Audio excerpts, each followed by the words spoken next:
வணக்கம். இந்த வீடியோவில் நம்ம நெத்திலி குருமா எப்படி செய்கிறதுன்னு பார்க்க போகிறோம். இதை நெத்திலி தித்திப்புன்னு சொல்லுவாங்க. நெத்திலியில் ரொம்ப சத்துக்கள் நிறைய இருக்குது. Omega fatty acids, vitamins, iron. சரி வாங்க எப்படி செய்கிறதுன்னு பார்க்கலாம்.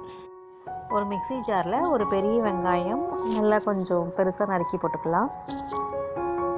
இல்லை 3 பச்சை மிளகா சேர்க்குறேன். உங்களுக்கு எவ்வளோ காரம் வேணுமோ அவ்வளோ சேர்த்துக்கோங்க.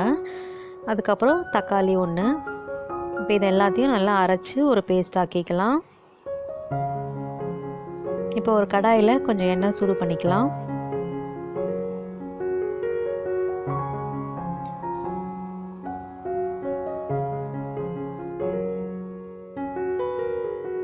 எண்ணெய் நல்லா கொஞ்சம் சூடானதுக்கப்புறம் இதில் ஒரு பட்டை, ஒரு பிரிஞ்சி இலை, ஒரு நட்சத்திர சோம்பு, ஒரு கிராம்பு சேர்த்து தாளிக்கிறோம்.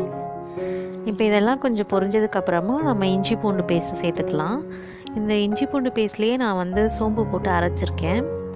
இது 1 டேபிள் ஸ்பூன் சேர்த்துட்டு இந்த எண்ணெயிலே கொஞ்சம் நல்லா வதக்கிக்கலாம். இது நல்லா கொஞ்சம் வதங்கினதுக்கப்புறமா நம்ம அரைச்சி வச்ச விழுதை போட்டு நம்ம வதக்கிக்க போகிறோம்.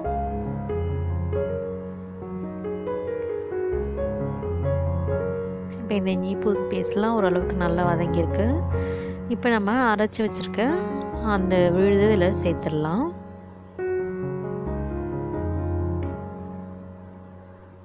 இதையும் கொஞ்சம் நல்லா வதக்கிக்கலாம்.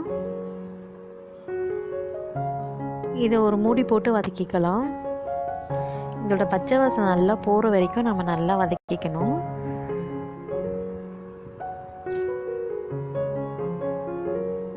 இப்போ இந்த அளவுக்கு வதங்கினதுக்கு அப்புறமா இதில் தேவையான அளவு தண்ணி சேர்த்துக்கலாம். நம்ம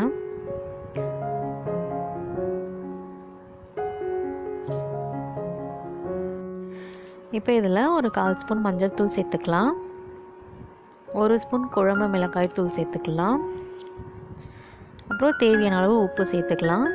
ஏற்கனவே நம்ம 3 பச்சை மிளகாய் சேர்த்துருக்கோம். அதனால் நீங்கள் மிளகாய் தூள் உங்களுக்கு காரத்துக்கு ஏற்ற மாதிரி அட்ஜஸ்ட் பண்ணி சேர்த்துக்கோங்க. நல்லா இது ஒரு 2-3 கொதி அந்த பச்சை வாசனைலாம் போனதுக்கப்புறமா நம்ம அரைச்சி வச்சுருக்க தேங்காவை சேர்த்து கொதிக்க விடலாம்.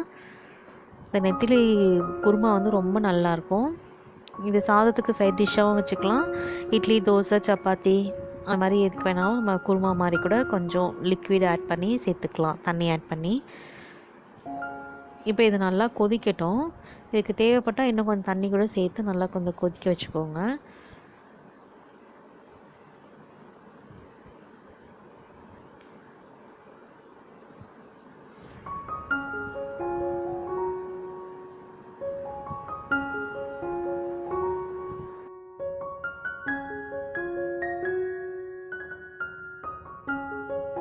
இப்போ இதை மூடி போட்டு நல்லா அந்த மசாலா ஸ்மெல்லாம் போகிற வரைக்கும், அந்த ரா ஸ்மெல் போகிற வரைக்கும் நல்லா கொதிக்க வைக்கணும்.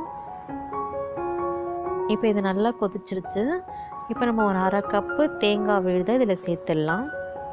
தேங்காய் விழுது சேர்க்க வேண்டாம் அப்படின்னு நினைக்கிறவங்க தேங்காய் பால் கூட நம்ம இதில் சேர்த்துக்கலாம். இதை நல்லா கலந்து விட்டுட்டு இது இன்னும் கொஞ்சம் தண்ணி சேர்த்துட்டு ஒரு 5 நிமிஷம் கொதிச்சா போதும்.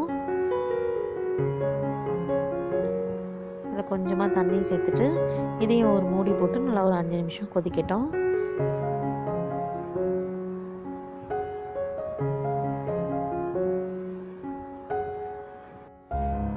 இப்போ இது நல்லா கொதிச்சிட்ருக்கு. இப்போ இந்த சமயத்தில் நம்ம அந்த க்ளீன் பண்ணி வச்சுருக்க நெத்திலி மீன் இதில் சேர்த்துடலாம். இது சாதத்துக்கு செய்கிறதுனால நான் திக்காக வச்சுருக்கேன். நீங்கள் இன்னும் கொஞ்சம் தண்ணியாக வேணும்னாலும் இன்னும் கொஞ்சம் தண்ணி ஆட் பண்ணிக்கோங்க. காரம் உப்பு அதுக்கு ஏற்ற மாதிரி அட்ஜஸ்ட் பண்ணி போட்டுக்கோங்க. இது நெத்திலி க்ளீன் பண்ணி வச்சுருக்குது. இதை நம்ம இந்த குழம்புல சேர்த்துடலாம். அப்படியே பரவுன மாதிரி போட்டு விடுங்க. கரண்டி போட்டு ரொம்ப கிண்டக்கூடாது. கிண்டோம்னா எல்லா நெத்திலையும் உடஞ்சிடும். இதை போட்டு ஒரு 3 நிமிஷம் தான் இதை வேகணும்.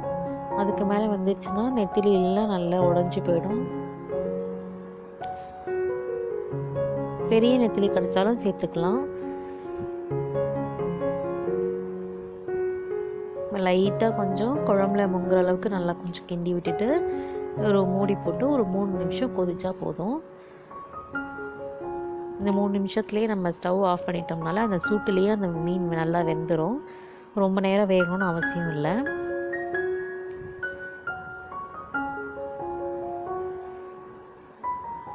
இதே மாதிரி வாழை மீன்லேயும் நம்ம இதே மாதிரி செய்யலாம். வாழை மீன் தித்திப்பு செய்யலாம். இப்போ இது நல்லா கொதிச்சிருச்சு. இப்போ நம்ம ஸ்டவ் ஆஃப் பண்ணிவிட்டு கொத்தமல்லி இலை தூவி பரிமாறத்துக்கு நம்மளோட நெத்திலி குருமா ரெடி ஆகிடுச்சு. இப்போ இது மேலே நம்ம கொத்தமல்லி இலையெல்லாம் தூவிக்கலாம். இது அப்படியே சூடாக நம்ம சாதத்தோடு பரிமாறலாம், இல்லை இட்லி தோசை இது வேணாலும் சைட் டிஷ் பயன்படுத்திக்கலாம். ரொம்ப நல்லாயிருக்கும். நம்மளோட நெத்திலி தித்திப்பு ரெடி ஆகிடுச்சு.